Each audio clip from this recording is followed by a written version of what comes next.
자, 오늘은 토라 6번째 시간입니다. 토라 6번째 시간인데 가장 핵심이 되는 덮개에 대해서 살펴보겠습니다. 덮개. 아마 토라 전체의 가장 핵심일 것 같습니다.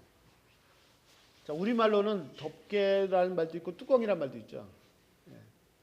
그런데 최종적으로 덮개라는 단어를 사용하기로 결정했습니다. 누가? 제가. 뚜껑이란 말은 아직 어원을 잘 모르겠어요. 덮개라는 말은 덮는다 해서 나왔잖아요. 그러니까 그게 더 좋은 것 같아요. 일단은. 자, 사람들은 모세오경을 율법책이라고 해왔습니다. 오늘은 그 속죄소 총정리하는 날이에요. 율법책이라고 해왔고 지금도 많은 사람들이 토라를 율법책이라고 합니다. 또한 성경을 모세오경만이 아니라 성경 전체를 율법으로 보고 그것까지도 괜찮은데 그렇게 보니까 어떻게 하나님과 관계를 계속 율법에다가 기초를 둔 관계로 이렇게 이해하고 그런 사람들이 많은 것을 봅니다. 하나님과 나와의 관계는 율법에 기초한 종으로서의 관계가 아닙니다. 이제는 은혜와 사랑에 기초한 자녀로서의 관계입니다. 이것도 신약에서 계속 말씀하시는 거죠. 자, 모세오경은 토라는 사람들 율법책이라고 하는데 율법책은 아니고 말 그대로 율법을 굉장히 많이 포함하고 있습니다. 자, 5권의 책 중에서 창세기 빼고 출애굽기는 절반 정도, 레위기는 거의 다, 민수기도 상당히 많은 부분, 신명기도 엄청나게 많은 부분, 그러니까 상당히 많은 부분이 율법이죠. 그러나 토라가 율법을 포함하고 있다고 해서 율법책이 아닙니다. 어떤 일이 있었다 쭉 얘기하는 가운데 그 가운데 율법이 있어 율법을 얘기한 거죠. 자, 토라는 하나님의 지금까지 살펴본 것처럼 하나님의 러브레터입니다. 연애 편지입니다. 율법이 포함된 이유도 함께 지내고 싶으셨기 때문에 포함시키신 겁니다. 하나님이 백성들과 함께 지내시고 싶으셔서 율법 포함시키신 것입니다. 하나님께서는 그 백성들과 함께 사시기를 간절히 원하셨기 때문입니다. 다시 말씀드리지만 토라는 연애 편지입니다. 하나님께서 그 백성들에게 말씀하십니다. 하나님께서 바로 나에게 말씀하십니다. 내가 너와 함께 살고 싶다. 너희를 보고 싶다. I miss you. 그래서 부르시고 말씀하시고 법도 주시고 토라를 주신 것입니다. 너무나 간절히 보고 싶으시고 그들과 함께 지내시고 싶으시기 때문입니다. 자, 출애굽기는 이집트에서 그 백성들을 구출하시고 그 다음 율법을 주셨는데 그 율법의 대부분이 출애굽기에 나오는 율법의 대부분이 뭐에 관한 거냐면 성막에 관한 텐트에 관한 겁니다. 텐트를 만들다는 겁니다. 아니 율법이 중요한 거는 뭐 도둑질하지 말라 뭐 이런 거에 되잖아요. 토라의 내용 출애굽기에 있는 율법의 중요한 내용은 성막입니다. 그래서 출애굽기 25장 8절을 보시면 그들은 나를 위하여 성막을 만들라. 내가 그들 가운데 거주할 것이다. 이게 포인트입니다. 처음에 하나님의 산 시내산에서 하나님은 모세를 만나 주셨습니다. 그런데 하나님께서 원하시는 건 뭐냐면 하나님의 산에서 모세를 만나셨는데 그들의 캠프 한가운데로 이사 오기를 원하셨습니다. 그리고 출애굽기 4절 출애굽기 끝에 그 캠프 한가운데 성막이 텐트가 완성되니까 하나님께서 그들 한가운데로 이사를 오셨습니다. 출애굽기 4장 33절 34절 구름이 회막을 덮었고 하나님의 영광이 성막에 충만하였다. 하나님께서는 처음부터 사람들과 함께 사시기를 원하셨습니다. 그래서 사람을 창조하셨고 사람을 위해서 만물을 창조했습니다. 사랑하시는 그 사람을 위해서 에덴 동산도 만드셨습니다. 그런데 여기에 교만과 불신이 침투했습니다. 교만한 마음과 불신이 침투했습니다. 두 가지가 제일 무서운데요. 교만해져서 하나님을 불신한 인간이 결국 하나님을 배반했습니다. 에덴에서 쫓겨났습니다. 에덴에서 쫓겨난 것이 문제가 아니라 하나님을 떠나게 된 것이 불행과 저주였습니다. 그럼에도 불구하고 하나님께서는 계속해서 인간을 부르십니다. 계속해서 찾아오십니다.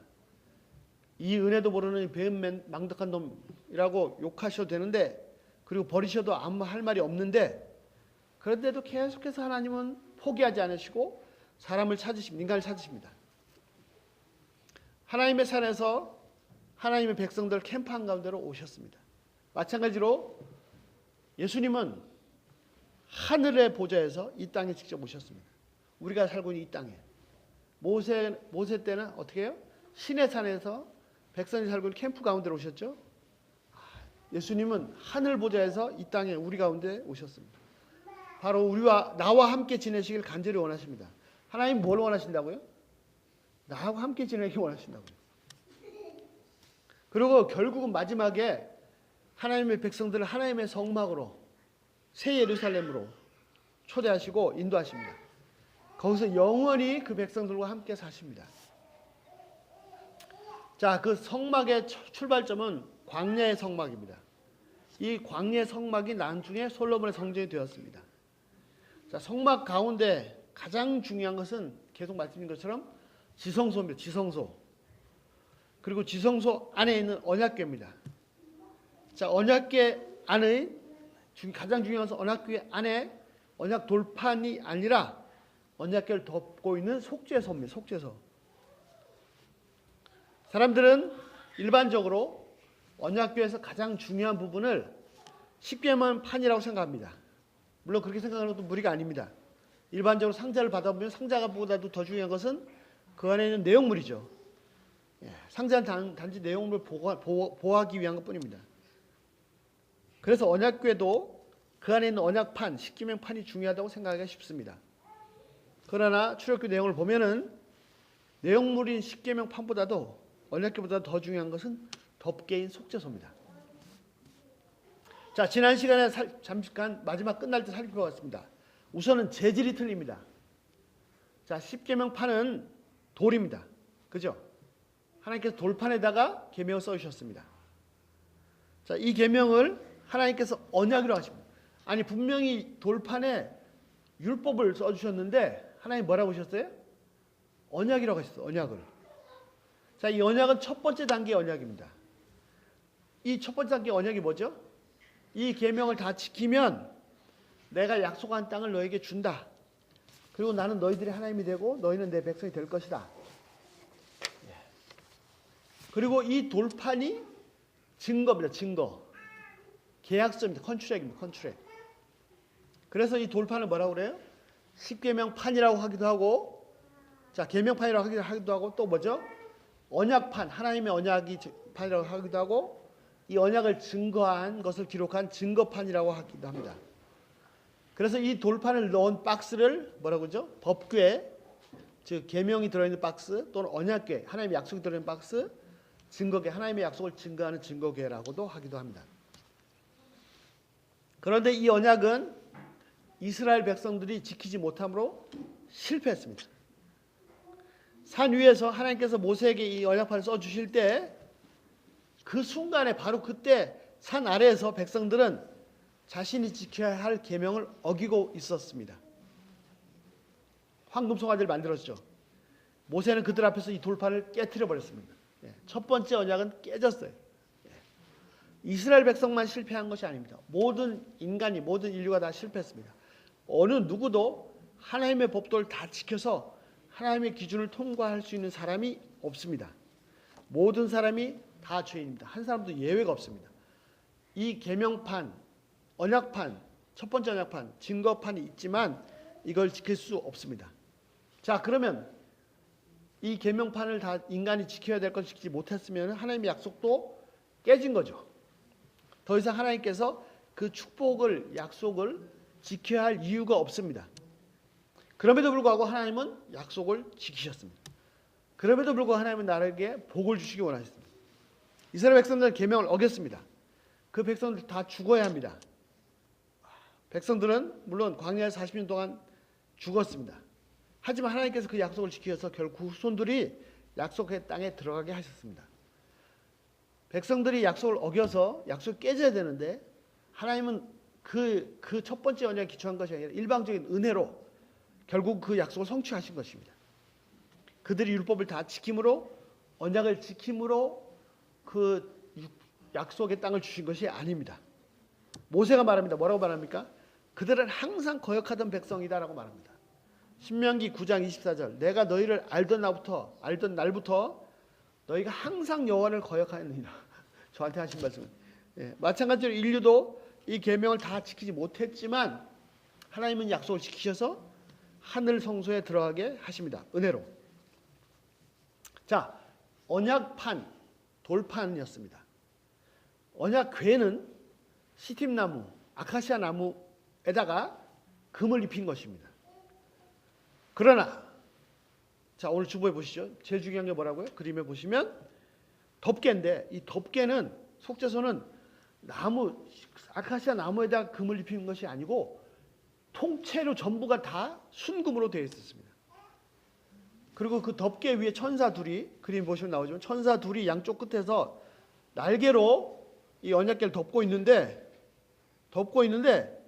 이 천사 둘도 완전히 순금 덩어리입니다. 나무로 깎아서 금을 입힌 것이 아니라, 더군다나 더 놀라운 것은 이것을 각자 만들어서 이 판과 두 천사를 각자 만들어서 붙인 것이 아니고 이 전체가 한 덩어리 통으로 그 순금입니다. 예, 진짜 놀라운 거죠. 그래서 이 천사 둘이 날개를 덮은 이 모양과 덮개 전체가 다 하나의 덮개가 되었습니다. 자, 중요한 것은 뭐냐면 이 덮개인데 오늘 핵심은 바로 오늘 출애굽기 5장 22절 말씀의 핵심은 어떻게 해요? 하나님께서 내가 거기서 이 천사 둘 사이에서 너와 만나겠다. 그리고 너와 곁에 말하겠다. 이스라엘 백성들에게 이를 말을. 하나님께서 만나주시고 말씀하시는 그 곳이 어디냐면 이 뚜껑 위에, 덮개 위에 천사들 사이입니다. 이것이 최종 목적입니다. 최종 목적은 하나님께서 최종 목적은 뭐죠? 인간을 만나시는 것입니다. 이것이 또한 성막의 목적이기도 합니다. 자, 여러 차례 나눴습니다만 오늘 정리하겠습니다. 덮개는 우리말로 속죄소라고 되어 있습니다. 즉 죄를 용서하는 장소, 죄값을 지불하는 장소라는 뜻입니다. 우리말 성경 아래 그 성경 밑에 나나의 주에 보면은 속죄소하고 밑에 있어요. 뭐 시은좌, 시 베풀다 은혜를 좌 보좌, 은혜를 베푸시는 자리란 말입니다. 그래서 영어 성경은 속죄소를 죄를 속하는 곳이라 하지 않고 mercy, 자비의 자리, mercy seat이라고 되어 있습니다. 자, 히브리어는 카폴레트입니다. 이 말은 카팔에서 나왔습니다. 카팔은 원래 의미가 덮는다는 뜻입니다. 그러므로 카폴레트는 덮개입니다. 그래서 덮는다는 의미에서 덮는다는 뜻뿐만 아니라 죄를 덮는다, 속죄한다는 의미가 나왔습니다. 특별히 출애굽기 31장에 보시면 속죄한다는 말이 계속 나오는데 우리말로 속죄한다 계속 나오는데 히브리어 보면 다 카팔입니다. 카팔. 출애굽기 31장 10절 아론이 뭐뭐뭐 하여 속죄하되, 자, 이것도 카팔이고요. 1년에 한 번씩 대대로 속죄할지니라. 이 말 다시 번역하면 아론이 뭐뭐 해서 덮되 1년에 한 번씩 덮을지니라. 죄를 덮단 말이죠. 12절 너의 생명의 속전도 여기서 코펠, 카팔에서 나온 말입니다. 덮는 것. 예, 덮는 돈, 지불한 돈, 죄를 덮는 돈. 15절 너의 생명을 대속하기 위하여, 즉 값을 지불하고 사기 위해서, 여기도 당연히 카팔입니다. 16절 속전도 마찬가지고 계속해서 너의 생명을 대속하려, 여기도 카팔입니다. 자, 재밌는 거 보죠. 창세기에 카팔이라는 단어가 3번 나옵니다. 창세기 6장 14절에 2번 나오고 창세기 32장 20절에 1번 나옵니다. 창세기 6장 14절에 보시면 이런 말이 있습니다. 하나님께서 노아에게 방주를 만들라고 하셨는데 뭐라고 하셨어요? 너는 고펠나무로 방주를 만들고 그 안에 칸들을 막고 안과 박을 역청이 코펠입니다. 코펠. 카팔에서 나온 거예요. 칠하라. 이 칠하라 말도 카팔입니다. 덮으란 말이죠. 덮으라. 네. 물론 동음 이의어입니다. 그런데 너무 비슷합니다. 자, 방주를 통해서 홍수로 심판하실 때 방주를 통해서 구원받을 수 있습니다. 방주에서 제일 중요한 게 뭐죠? 덮는 겁니다. 방주를 역청으로 안 바르고 안 덮이면은 물에 들어가면 다 물이 새서 빠져버리죠. 그 나무로 방주를 만들었지만 역청으로 안팎을 다 덮어 카팔했기 때문에, 그래야 물이 스며들지 않고 심판이 들어오지 않고 구원을 받을 수가 있습니다. 자, 또 한 번 나오는 것은 창세기 32장입니다. 고향으로 야곱이 돌아가는데 뭐가 문제입니까? 과거 자기가 형한테 엄청나게 죄를 졌기 때문에 에서를 만나면 자기 죽을 거다. 그래서 죽을까봐 그걸 죽지 않으려고 준비를 합니다. 무슨 준비를 합니까? 자기가 그렇게 양과 소와 막 가축이 어마어마하게 많은데 그거를 한때 두 때 자꾸 나눕니다. 그리고 종들한테 보냅니다. 가다가 에서를 만나거든 이렇게 말하라. 뭐라고 말합니까? 20절. 또 너희는 말하기를 주의 종 야곱이 우리 뒤에 있나이다 하라 하니. 자, 우리 주인이 근데 에서한테는 당신의 종이 야곱이 뒤에 있습니다. 왜 이렇게 말하라고요? 야곱이 말하기를 내가 내 앞에 보내는 예물로 형의 감정을 푼 후에 대면하면 형이 나를 받아주리라. 자, 이 예물들을 보고 형의 감정을 푼 다음에 그 다음에 내가 형을 만나면 형이 나를 받아주리라. 근데 이 표현이 히브리 표현이 진짜 너무 멋있어요. 뭐라고 되냐? 자, 여기서 두 개. 형의 감정을 푼 후에 이 말은 히브리어를 직역하면 뭐라고 되냐면 예물로 형의 얼굴을 덮은 후에 카팔입니다. 카팔. 예. 그 다음에 어떻게? 내가 형을 대면하면 형이 나를 받아주리라. 형이 나를 받아주리라는 말은 어떻게 돼 있다고요? 형이 내 얼굴을 들리라. 진짜 멋있는 표현이죠. 어떻게 해요? 이 예물이 형의 얼굴을 덮고 그러면 형이 나의 얼굴을 들어줍니다. 나를 받아준다는 말은 직역하면 그렇게 되어 있습니다. 자, 여기서 야곱이 준비했던 예물을 가지고 뭘 하려고 했어요? 자기의 모든 과거의 죄를 다 해결하려고, 죄를 덮으려고, 형의 분노를 풀려고 했던 것이 이 덤다림이 여기 카팔입니다. 자, 언약궤 안에는 무엇이 있습니까? 사람이요, 오늘 말씀 준비하다 보니까 사람이요, 요 언약궤 밑바닥에서부터 쭉 올라가는 것 같아요. 쭉. 여러분, 율법 아래 있습니까? 언약궤 밑에 율법 속에 있습니까? 은혜 위에 있습니까? 아니면 하나님께 있습니까? 자, 언약궤 안에 뭐가 있습니까? 바로 십계명 돌판이 있습니다. 이것은 돌판, 계명판입니다. 그러나 하나님과의 언약판입니다. 이걸 지켜라. 그러면 하나님께서 이런 약속을 주신다. 그래서 이것은 컨트랙 증거판입니다. 사인한 거죠. 이 돌판을 넣은 상자를 언약궤라고 합니다. 또 계명을 담았을 때 법궤라고 합니다. 자, 하나님의 언약을 기록한 판이라서 증거판입니다. 자,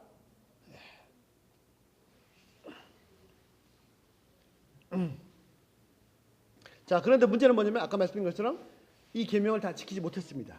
그래서 양쪽이 자, 백성들이 이걸 계명을 지키면 하나님이 약속을 주겠다 하셨는데 지키지 못해서 깨졌어요. 실패했어요. 예. 자, 책임을 져야죠. 그래서 옛날에 어떻게 했습니까? 언약을 맺다라는 말을 카라트, 자른다는 말입니다. 카라트 베이트, 언약을 자른다 이렇게 표현합니다.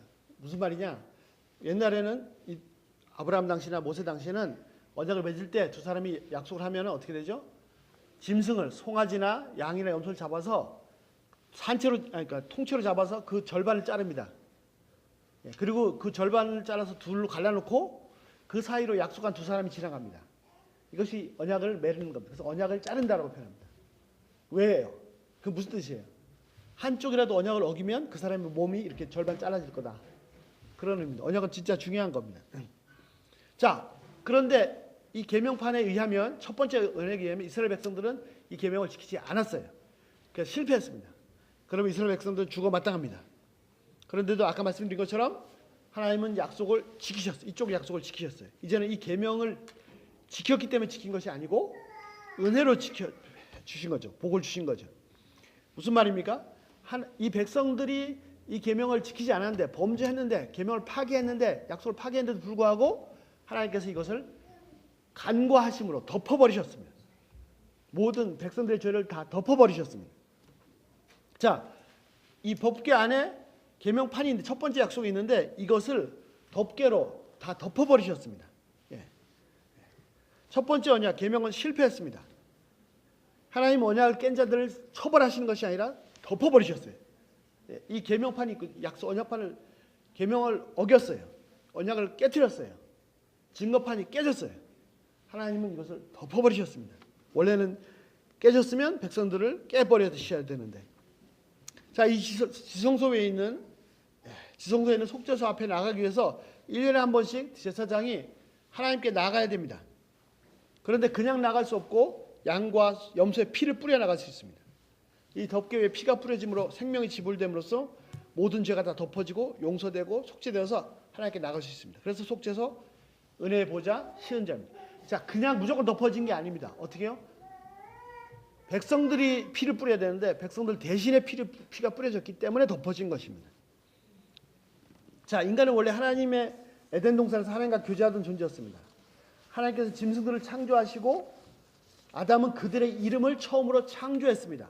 근데 이거 잘 보세요. 참 말씀이 신기합니다. 무슨 말 신기합니다.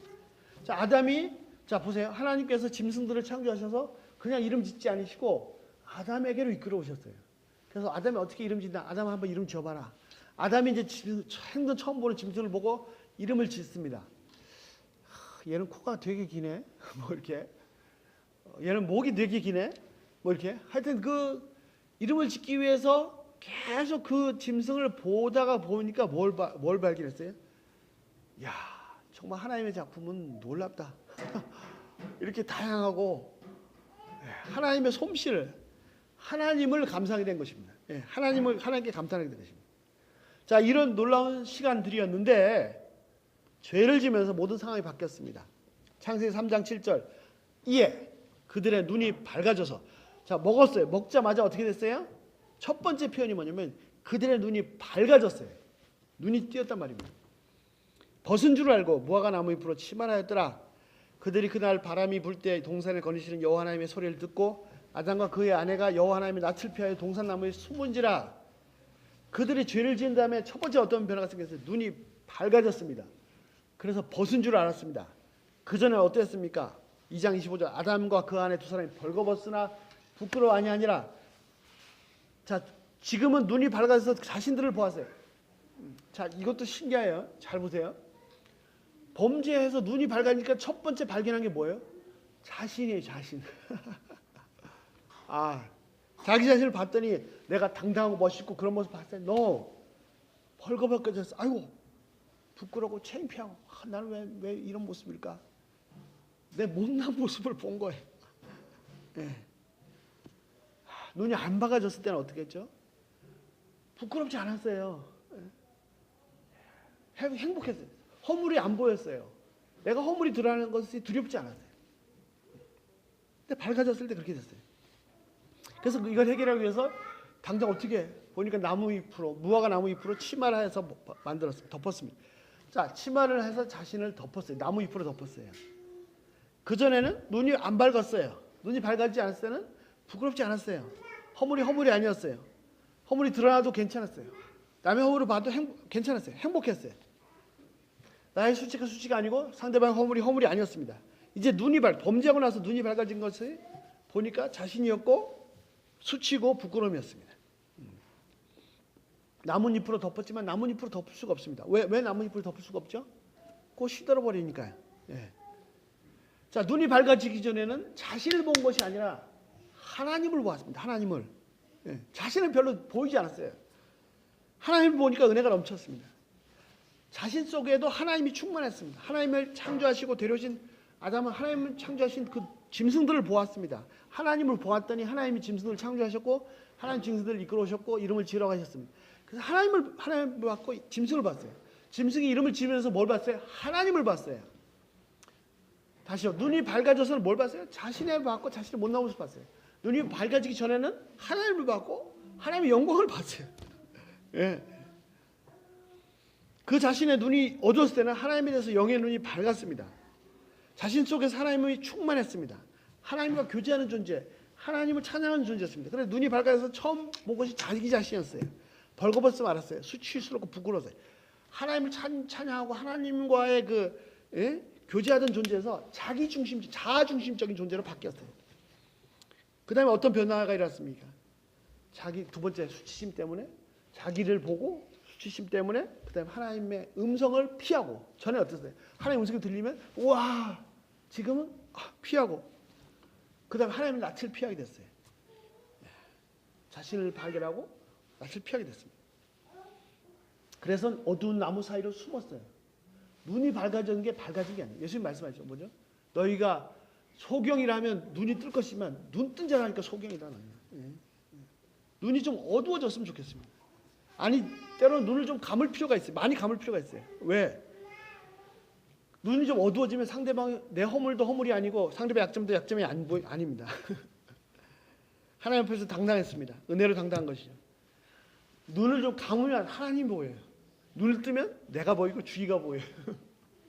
네. 이번 주에 큐티에도 그런 게 있었죠. 나를 봤더니 절망이요. 주위를 봤더니 걱정이요. 하나님 바라봤더니 은혜의 영광. 예. 눈이 좀 어두웠을 때는 하나님의 음성을 듣는 것이 즐거웠고 하나님께 달려가는 것이 행복했습니다. 하나님으로 충만했습니다. 육신의 눈이 어두웠을 때는 하나님을 보는 눈이 활짝 열려 있었습니다. 나무 잎으로 가렸습니다. 하나님은 그들을 당장 징계하셔야 됩니다. 그런데 인간은 나뭇잎으로 덮을 수 없는 나뭇잎으로 덮었는데 하나님께서는 그를 벌 주시기보다는 나뭇잎을 걷어치우고 짐승 가죽 옷을 입혀셔서 그들을 덮어주셨어요. 죄 없는 짐승이 하나 희생되었습니다. 범죄한 인간을 위해서 죄 없는 짐승을 희생하신 거예요. 하나님께는 범죄한 인간이 죄 없는 짐승보다 더 소중한 겁니다. 그렇게 하나님은 인간의 죄를 덮으셨습니다. 카파라 해주셨습니다. 우리도 좀 눈이 좀 적당히 어두워졌으면 좋겠습니다. 자신의 모습만 맨날 자신의 모습만 들여다보지 말고 예. 자신 바라보면 절망입니다. 또 그러다 보니까 또 다른 사람도 잘 바라봐요. 다른 사람 보러보는 게 아니라 막 들추어내고 바라보죠. 얼마나 좋은 기회입니까? 상대방의 약점을 들추어내는데 힘씁니다. 왜? 그러면 상대방 거 들추어내서 얘기하다 보면 내 거 잠시 잊어버리고 내 거 못 보게, 다른 사람들이 못 보게 할 수 있을 것 같으니까 내 거를 상대방을 자꾸 들춰내야 내 것을 볼 여유가 없게 만들 수 있으니까. 예. 그런 사람들은 눈을 불을 켜고 다른 사람들을 들여다보고 있습니다. 제발 좀 덮읍시다. 눈을 좀 적당히 아예 감아버리면 하나님 보입니다. 기도할 때 눈을 감죠. 눈 뜨고 한번 기도해 본 적 있어요? 다 보이죠. 책도 보이고 뭐도 보이고 자꾸 이게 어트랙션이 뺏겨. 골방에 들어가서 아무것도 없는 방에 들어가서 눈을 감는 거, 하나님께 주목하는 방법. 나 자신에 대해서 절망하고 탄식하고 좌절하고 한숨 쉬는 데서 눈을 감고 또 다른 사람을 들춰내고 정죄하는 데서 눈을 감고 세상에 대해서 눈 감고 그러면 비로소 하나님이 보이기 시작합니다. 벌거벗은 것에 당황하고 나뭇잎으로 옷 만들고 하나님 음성 들리니까 바쁘게 막 우왕좌왕 숨고 정신없이 그렇게 바쁘게 살지 말고 적당히 눈 좀 감고 고요하게 하나님의 음성에 귀 기울이고 하나님의 존재 그분의 임재 속에 들어가기를 기도합니다. 하나님은 죄를 지은 아담을 죄 없는 짐승의 가죽으로 덮으셨습니다. 가인조차도요. 살인자 가인조차도 표를 주셔서 그를 덮어주셨어요. 가인은 최초의 살인자였습니다. 다른 사람들이 자신을 죽일까 봐 두려워했습니다. 아니 다른 사람들이 왜 죽여요? 왜? 자기가 살인했기 때문에 다른 사람들이 자신을 죽일 거라고 생각을 한 거죠. 공포에 떨었습니다. 하나님은 그에게도 은혜 베푸셔서 그를 덮어주셔서 표로. 저 노아의 아들이 몇 명이죠? 셈, 함, 야벳 셋입니다. 둘째 아들 함은 그 아버지 노아가 포도주에 취해서 장막에 벌거벗고 있는 것을 보았습니다. 본 정도가 아니라 다른 사람 형제들에게 얘기를 했어요. 그러나 다른 두 형제 셈과 야벳은 안 보고 뒤로 가서 그 아버지의 허물을 덮었어요. 이게 덮는 것이 너무너무 중요합니다. 셈과 야복은 복을 받았고 함은 저주를 받았습니다. 물론 덮기 전에 그전에는 무엇이 옳은 것인지 무엇이 그런 것인지를 깨닫게 해줘야 됩니다. 옳고 그른 것을 틀린 것을 전혀 모르는 상태에서 그런 철없는 아이에게 덮어준다는 것은 전혀 의미가 없습니다. 자신의 죄를 자각할 때 덮는다는 것이 비로소 의미를 갖기 시작합니다. 자신의 죄가 들어간 것을 깨달았는데 돌아온 것은 정죄가 아니라 용서라는 것을 깨닫게 되는 것이 성장하고 성숙하는 길입니다. 창세기 마지막에 가장 위대한 인물, 예수님을 가장 많이 닮은 사람은 요셉입니다. 그 요셉이 한 일이 뭡니까? 그는 형들의 죄를 덮었습니다. 형들은 어렸을 때 자기를 죽이고자 했습니다. 그리고는 죽이지는 않고 노예로 팔았던 사람입니다. 자기 인생을 완전히 망쳐버린 사람입니다. 이제 그는 이집트 총리입니다. 형들을 죽이거나 죽이지 않더라도 큰 벌을 주고자 하면 언제든지 마음먹고 할 수 있습니다. 그런 능력이 있습니다. 자, 형들도 아버지가 죽고 야곱이 죽고 나니까 진짜 두려웠어요. 아버지가 살았을 때는 그래도 좀 괜찮았는데 두려웠어요. 그래서 사람을 보냈죠. 아버지가 다 용서를 했다. 그러나 요셉은 그들의 엄청난 죄를 다 덮었습니다. 예수님처럼. 예수님을 가장 많이 닮은 인물입니다. 그들은 형들의 죄만 덮은 게 아닙니다. 그러니까 총리가 된 다음에 첫 번째 할 일이 뭐죠? 파라오의 그 경호대장 보디발 복수해죠. 예? 당신 말 똑바로 조사도 안 하고 나를 감옥에 쳐넣었어? 당신 와이프도 안 똑바로 해. 그 와이프 불러와. 예. 그 와이프 큰 벌을 주었다. 이런 기록이 전혀 없습니다. 아니면 직접적으로 벌하지 않더라도 너희들 다 굶어 죽었다. 이제 내가 가만 내버려둬도 그렇게 복수하지도 않았습니다. 다 덮었어요. 예. 무식한 음란한 보디발 여사의 죄도 덮었습니다. 무식한 경호대장의 죄도 그 사람 한 사람의 무식함으로 자기 인생이 망쳤지만 다 덮었습니다. 그는 노예로 이집트에 갔습니다. 그러나 사람을 죽이고 파멸시키기 위해서 이집트로 노예로 간 것이 아니었습니다. 하나님께서 그를 그렇게 보내신 이유는 살리시기 위해서 보내신 겁니다. 사람들을 살렸습니다. 양식으로 살렸을 뿐 아니라 덮음으로 살렸습니다. 창세기 50장 형들이 친히 와서 요셉 앞에 엎드려 이르되 우리는 당신들의 종이다. 요셉이 그들에게 이르되 두려워하지 마소서 내가 하나님을 대신하리까. 당신들은 나를 헤아려 하였으나 하나님은 그것을 선으로 바꾸사. 여러분 우리에게는 불행이 아닙니다. 하나님은 다 이유가 있어서 선을 바꾸십니다. 오늘과 같은 많은 백성들의 생명을 구원하게 하시려고 하셨으니 당신들도 두려워하지 마소서. 내가 당신들과 당신의 자녀들을 기르리다 하고 그들을 간곡한 말로 위로하였더라. 정말 위대한 사람입니다. 진짜 멋있는 사람입니다. 그는 모든 것을 다 덮었습니다. 네. 자, 언약궤 위에 덮개를 제일 먼저 헬라어 성경으로 번역할 때 70인용이라고 하는데 그 70인용에서 이 덮개라고 하지 않고 힐라스테리온이라고 번역했습니다. 이 힐라스테리온이라는 말은 힐라스테리온이라는 말 무슨 말인지 직접 살펴보죠. 이 힐라스테리온이라는 단어가 신약성경에 딱 2번 나옵니다.